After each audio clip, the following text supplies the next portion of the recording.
যে স্বামী তার স্ত্রীকে কষ্ট দেয় তার 2 নাম্বার আযাব হচ্ছে সে যখন মারা যাবে তার কবরের সমস্ত আযাব মাফ হতে পারে, বাট সে যে স্ত্রীর কষ্ট দিয়েছে আযাব কখনো মাফ হবে না।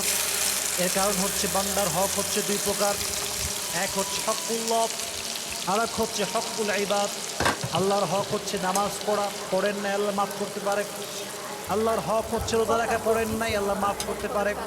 বাট হকুল ইবাদ, যেটা মানুষের হক, আপনি নষ্ট করেছেন পৃথিবীর এই মাটিতে, যতক্ষণ পর্যন্ত ওই বান্দা মাফ না করবে ততক্ষণ পর্যন্ত আপনার ক্ষমা হবে।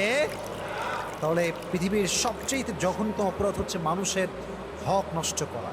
মানুষের হক যে নষ্ট করে সে মূলত ক্ষমা পায় না। আমরা মনে করি যে দিলাম কষ্ট, কি হবে, কিচ্ছু হবে না।